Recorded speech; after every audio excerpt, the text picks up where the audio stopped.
Hi guys, எல்லோரும் எப்படி இருக்கீங்க? நல்லா இருக்கீங்க நம்புகிறேன். நானும் நல்லா இருக்கேன். ஓகே, நம்ம எல்லாருக்குமே தெரியும் கன்சிஸ்டண்ட்டாக இருக்கிறது தான் முக்கியம். கன்சிஸ்டன்ட் இஸ் த கீ அப்படின்ட்டு.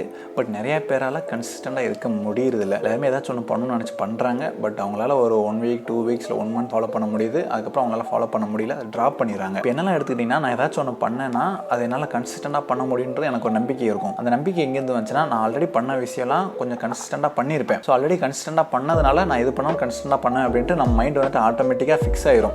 ஓகே, இதை எடுத்து நம்ம பண்ணிடுறோம்டா அப்படின்ற மாதிரி. ஏன்னா எக்ஸாம்பிள் வந்துட்டு ஒரு 1 வருஷத்துக்கு மேலே எக்ஸசைஸ் பண்ணிகிட்டு இருக்கேன் ரூம்லேயே. என் கூட சேர்ந்து என் ஃப்ரெண்ட்ஸ்லாம் ஸ்டார்ட் பண்ணாங்க. அவங்களும் ஒரு 2 வீக்ஸில் 1 மந்த் பண்ணியிருப்பாங்க. அதுக்கப்புறம் அவங்க ட்ராப் பண்ணிட்டாங்க. பட் நான் வந்துட்டு அது ட்ராப் பண்ணாமல் ஒரு 1.5 இயர்ஸ்க்கு மேலேயே பண்ணுறதுனால எனக்கு வந்துட்டு ஓகே, இது பண்ண முடியுதுன்னா அப்போ இதுவும் பண்ண முடியும் அப்படின்ற மாதிரி நமக்கு ஆட்டோமேட்டிக்காக நம்ம மைண்டு வந்துட்டு அந்த மாதிரி டியூன் ஆகிக்கிறோம். கன்சிஸ்டண்டாக பண்ணுறேன் அப்படின்னா சும்மா சின்னது இந்த நான் சொன்ன மாதிரி எக்ஸசைஸ் பண்ணுறதா இருக்கட்டும், இல்லைனா ஹாட் ஷவர்லேயே குளிக்கக்கூடாது, கோல்டு ஷவரில் தான் குளிக்கணும் முடிவு பண்ணலேருந்து கோல்டு ஷவரில் குளிக்கிறதா இருக்கட்டும். எல்லாருமே ஹீட் இருக்கு, காலைல மார்னிங் சண்டை போட்டுருப்பாங்க என் ஃப்ரெண்ட்ஸ்லாம். அதனால் கோல்டு ஷவரில் தான் குளிப்பேன். அண்ட் வந்துட்டு என்னோட தூங்குற டைம் இத்தனை மணிக்கு தூங்கணும்னா இத்தனை மணிக்கு தூங்க போயிடுறது. எல்லோரும் 12, 1 மணி 2 மணி வரை இருப்பாங்க. நான் 11 மணிக்கு தூங்கணும்னா 11 மணிக்கு தூங்க போயிடுறது. இத்தனை மணிக்கு எந்திரிக்கணும், இத்தனை மணிக்கு எந்திரிக்கிறது. அப்புறம் சோஷியல் மீடியா யூஸ் பண்ணக்கூடாது அப்படின்னா அதில் யூஸ் பண்ணாமல் கன்சிஸ்டண்டாக இருக்கிறது அப்படின்ற மாதிரி சும்மா நம்ம இந்த மாதிரி சின்னதெல்லாம் பண்ணதுனால நமக்கு மைண்ட் ஆட்டோமேட்டிக்காக டியூன் ஆகிக்கும். நம்ம எது பண்ணாலும் கன்சிஸ்டண்டாக நம்மளால் பண்ண முடியும் அப்படின்னு. ஓகே, பட் நிறைய பேரால் இது வந்து பண்ண முடியாது. ஏன்னா நிறைய பேரால் ஏன் ஃபஸ்ட்டு பண்ண முடியல, அவங்க எதுவுமே கன்சிஸ்டண்டாக ஒன்று பண்ணியிருந்திருக்க மாட்டாங்க. அவங்க ஏதாச்சும் ஒன்று கன்சிஸ்டண்டாக பண்ணியிருந்தாங்கன்னா மைண்ட் வந்துட்டு அதுவே டியூன் ஆகிக்கும். அவங்க எதுவுமே எது பண்ணாலும் கன்சிஸ்டண்டாக பண்ண முடியும் அப்படின்ற நம்பிக்கை அவங்களுக்கு ஆட்டோமேட்டிக்காக வரும். ஓகே, அந்த ஒன்று எப்படி கன்சிஸ்டண்டாக பண்ணுறது, அந்த ஒன்று கன்சிஸ்டண்டாக பண்ணுறதானே ரொம்ப கஷ்டமாக இருக்குது அப்படின்னு சொல்கிறது எனக்கு புரியுது. ஓகே, அதுக்கு எப்படி கன்சிஸ்டண்டாக இருக்குதுன்னு ஒரு சில டிப்ஸ்லாம் பார்க்கலாம். ஓகே, ஃபஸ்ட்டு வந்துட்டு என்ன பண்ணணும்னா, always set a sub goal to achieve a big one. ஏன் சொல்கிறேன்னா, நம்ம எல்லாரும் என்ன பண்ணுறோம்னா, ஏதாச்சும் ஒன்று பண்ணணும் அப்படின்றதுக்காக எடுத்தோடனே பெருசாக பிளான் பண்ணிடுவோம். அந்த பெருசாக இருக்கிறத பண்ணணும்னு நினைப்போம். பட் ரியாலிட்டினா நம்மளால் புதுசாக அதுக்கு வந்துட்டு நம்மளால் அதை கன்வெர்ட் பண்ண முடியாது. நம்மளால் அந்த ஹேபிட்டுக்கு நம்மளால் கன்வெர்ட் ஆக முடியாது. ஒரு 1 வீக் 2 வீக்ஸ் வந்துட்டு நம்மளால் புஷ் பண்ணி பண்ண முடியும். அதுக்கப்புறம் வந்துட்டு நம்மளால் பண்ண முடியாது, கஷ்டமாக இருக்கும். அதனால் எப்பயுமே ஒன்று பெருசாக அச்சீவ் பண்ணுறதுக்கு முன்னாடி கொஞ்சம் சின்னதாக செட் பண்ணணும். ஃபார் எக்ஸாம்பிள், நான் ஆல்ரெடி ஒரு வீடியோ கூட சொல்லியிருக்கேன்னு நினைக்கிறேன். இப்போ ஒரு 10 மணிக்கு நம்ம ரெகுலராக எந்திரிக்கிற டைம் ஒரு 9 மணி 10 மணிக்கு நம்ம என்ன பிளான் பண்ணுறோன்னா, நாளையிலேருந்து நான் 6 மணிக்கு இல்லை 5 மணிக்கு எந்திரிக்கிறேன் அப்படின்னு நம்ம பிளான் பண்ணோம்னா சொல்லுங்கள், நம்மளால் 1 வீக் எந்திரிப்போம், 2 வீக்ஸ் எந்திரிப்போம், அதுக்கப்புறம் எந்திரிக்க முடியாது.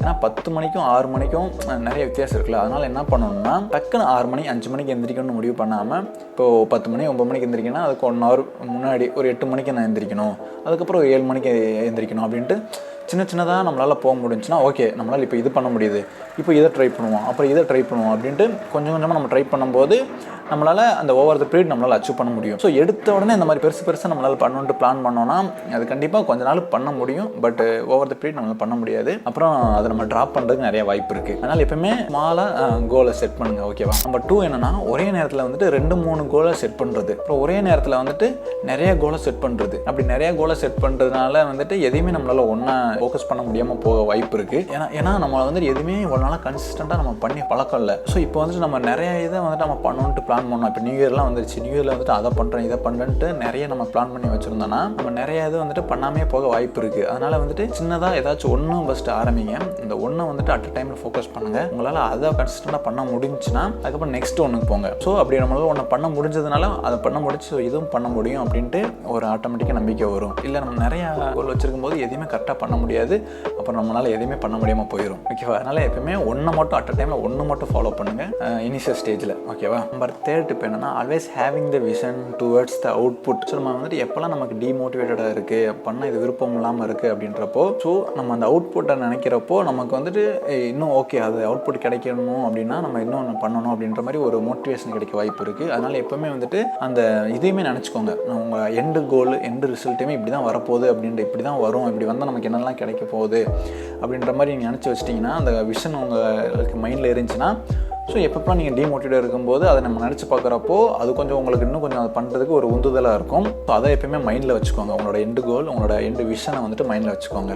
ஓகே, நம்பர் 4 டிப் என்னென்னா, மெயின் இதுதான் வந்துட்டு. ஏன்னா நம்ம ஏதாச்சும் ஒன்று பண்ணிக்கிட்டு இருக்கிறப்போ திடீர்னு நம்ம மைண்ட் என்ன சொல்லலாம், இதை இன்றைக்கி பண்ண வேணாம், ஏதாச்சும் ஒரு ரீசன் சொல்லும். ஒரு மாதிரி ஐம் நாட் ஃபீலிங் வெல், இன்றைக்கி நான் சரியில்லை, உடம்பு சரியில்லை, ஒரு மாதிரி இருக்குது, நம்ம நாளைக்கு பண்ணலாம், நாளை கழிச்சு பண்ணலாம் அப்படின்ற மாதிரி சொல்லுவோம் நம்ம மைண்டு. நம்ம என்ன பண்ணுவோம், ஓகே அப்படின்ற மாதிரி கேப் விடுவோம். பட் அதே இது அடுத்த அடுத்த நாள் தோணும், அதுக்கு அடுத்த நாள் தோணும், அப்படியே ஒரு 1 வீக் விட்டுரும். அதுக்கப்புறம் சுத்தமாக அதை இதை ஸ்டாப் பண்ணிடுவோம். ஸோ அப்படி நம்ம ஒன்று கன்சிஸ்டண்டாக ஒன்று பண்ண ஸ்டார்ட் பண்ணிக்கிறப்போ கண்டிப்பாக நம்ம மைண்ட் அப்படி சொல்லுவோம், இன்றைக்கி பண்ண வேணாம் நாளைக்கு பண்ணலாம் அப்படின்றத. பட் தயவு செய்து அந்த மைண்டு சொல்கிறத கேட்காதீங்க. நான் அப்படி கேட்குறப்போ நான் சொன்ன மாதிரி நாளைக்கும் அதே மாதிரி விட்டு போகும், அப்படியே விட்டு போயிடும். ஸோ என்ன பண்ணலான்னா, அப்படி அந்த மைண்ட் சொல்கிற அன்னைக்கு எப்பவும் நீங்கள் ஃபாலோ பண்ணுறது பண்ணாமல் அட்லீஸ்ட் உங்களால் முடிஞ்சது அட்லீஸ்ட் ஒரு 10 மினிட்ஸ் 15 மினிட்ஸ் அதை ஃபாலோ பண்ணிங்கன்னா அது ஒரு காவாசி நீங்கள் எப்பவும் பண்ணுறதை விட ஒரு காவாசியாச்சும் நீங்கள் அதை ஸ்டார்ட் பண்ணிடணும். ஸ்டார்ட் பண்ணிட்டீங்கன்னா நீங்கள் அந்த ஸ்ட்ரீக்கு விடாமல் இருக்கலாம். ஸோ உங்களால் பண்ணுறதுக்கு முடியல, பண்ண வேணான்ற மாதிரி மைண்டில் சொன்னாலும் அட்லீஸ்ட் கொஞ்சம் ஒரு 10 மினிட்ஸ் 15 மினிட்ஸ் ஆச்சும் நீங்கள் பண்ணுறதுக்கு ஒரு காவாசியாச்சும் பண்ணிடுங்க. அப்புறம் தான் அந்த ஸ்ட்ரீக் மெயின்டைன் ஆகும். ஓகேவா?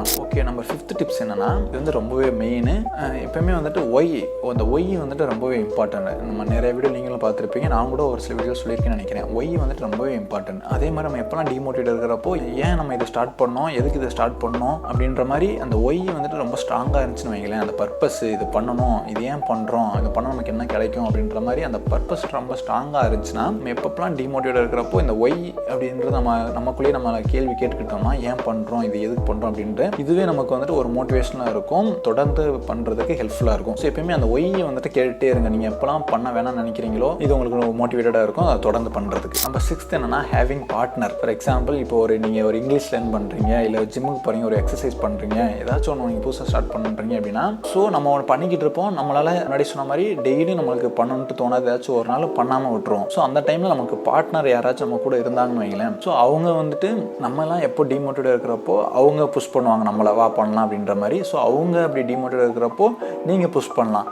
ஸோ எப்பவுமே இந்த மாதிரி குரூப்பாக பண்ணுறப்போ, அந்த பார்ட்னர் சேர்ந்து பண்ணுறப்போ யாராச்சும் ஒருத்தவங்க இருந்தாங்கன்னா அது நமக்கு இன்னும் ஹெல்ப்ஃபுல்லாக இருக்கும். அதை நம்ம கன்சிஸ்டண்டாக பண்ணுறதுக்கு இது வந்து எப்பவுமே பாசிபிளாக இருக்கும்னு தெரியல. ஏன்னா நம்ம பண்ணுறதே அவங்களும் பண்ணுவாங்க, இல்லைனா எல்லாருக்கும் அந்த மாதிரி பார்ட்னர் கிடைக்கும் அப்படின்றது சொல்ல முடியாது. பட் உங்களால் முடிஞ்சால் அந்த மாதிரி பார்ட்னரை வந்துட்டு கிரியேட் பண்ணி வச்சுக்கோங்க. ஸோ அப்படி பார்ட்னர் கிரியேட் பண்ணி வைக்கிறப்போ நீங்கள் 2 பேரும் நம்ம சேர்ந்து பண்ணும்போது அது வந்து ஒரு ஃபன்னாக கொஞ்சம் ஜாலியாக சேர்ந்து பண்ணுற மாதிரி இருக்கும். தனியாக பண்ணுறது போயிட்டு இந்த மாதிரி ஜாலியாக ஃப்ரெண்ட்ஸ் கூட சேர்ந்து பண்ணும்போது எனக்கு கொஞ்சம் ஜாலியாக இருக்கும். அப்புறம் நம்பர் 7th டிப் என்னன்னா, இப்போ எல்லாரும் பண்ணுற மிஸ்டேக் என்ன தெரியுமா, அவங்களால வந்து ஒரு 1 வீக்கில் 5 நாள் ஏதாச்சும் பண்ண முடியாது, ஏதாச்சும் ஒரு ஒர்க் இருந்திருக்கும், இல்லை நம்ம ஊருக்கு போயிருப்பாங்க, ஏதாச்சும் ஒரு ப்ராப்ளம் நடந்திருக்கும். ஸோ இதை காரணமாக வச்சு ஐயோ நம்ம பண்ணலையே அப்படின்ட்டு என்ன பண்ணுவாங்கன்னா தொடர்ந்து அப்படியே பண்ணாமே போயிடுவாங்க, விட்டுட்டமே அப்படின்ட்டு. ஸோ அந்த தப்பு மட்டும் பண்ணாதீங்க. பரவாயில்ல, இப்போ 5 நாள் ஒரு 1 வீக் பண்ண முடியலன்னு பரவாயில்ல, அடுத்து நீங்கள் மறுபடியும் ஸ்டார்ட் பண்ணுங்க. அதை நிறைய பேர் 5 நாள் ஒரு நாள் ஒரு 2 நாள் 3 நாள் விட்டாலே ஐயோ என்னால் பண்ண முடியல, விட்டுட்டமே அப்படின்ட்டு ஃபியூச்சர்லையும் தொடர்ந்து அதை பண்ண மாட்டாங்க, அப்படியே விட்டுருவாங்க. பட் 1 வீக் பண்ணாலும் பரவாயில்ல, அதை தொடர்ந்து நீங்கள் மறுபடியும் அதை பண்ண ஆரம்பிச்சிட்டிங்கன்னா ஓகே. ஏதாச்சும் ஒரு ஹேபிட்டை, ஒரு பழக்க வழக்கத்தை உங்களால் தொடர்ந்து ஒரு 3 மந்த்ஸ் இல்லை 6 மந்த்ஸ் உங்களால் பண்ண முடிஞ்சிருச்சுன்னு வைங்களேன், அது வந்துட்டு உங்களுக்கு ஒரு ஹேபிட்டாகவே மாறிடும். நீங்களே பண்ணலைன்னாலும் உங்களுக்கே ஒரு மாறு இருக்கும், ஐயோ இன்னைக்கு இது பண்ணலையே, பண்ணுவோம். ஸோ டெய்லியும் அதை பண்ணாதான் ஒரு சாட்டிஸ்ஃபேக்ஷனே இருக்கும். அதனால் ஒரு 3 மந்த்ஸ் இல்லை 6 மந்த் வந்துட்டு எப்படியாச்சும் நான் சொன்ன அந்த டிப்ஸ்லாம் வச்சுட்டு ஒரு கன்சிஸ்டண்டாக இருந்துட்டிங்கன்னா உங்களாலையும் ஈஸியாக ஃபாலோ பண்ணுற மாதிரி ஆயிரும். ஓகே, நான் சொன்ன அந்த டிப்ஸ்லாம் ஃபாலோ பண்ணி பாருங்கள், ஹெல்ப்ஃபுல்லாக இருக்கும்னு நினைக்கிறேன். உங்களோட தாட்ஸ் என்னன்னு கீழே கமெண்ட் செக்ஷனில் சொல்லுங்கள். ஓகேவா? இன்னொரு வீடியோ வந்து பார்ப்போம். பாய்.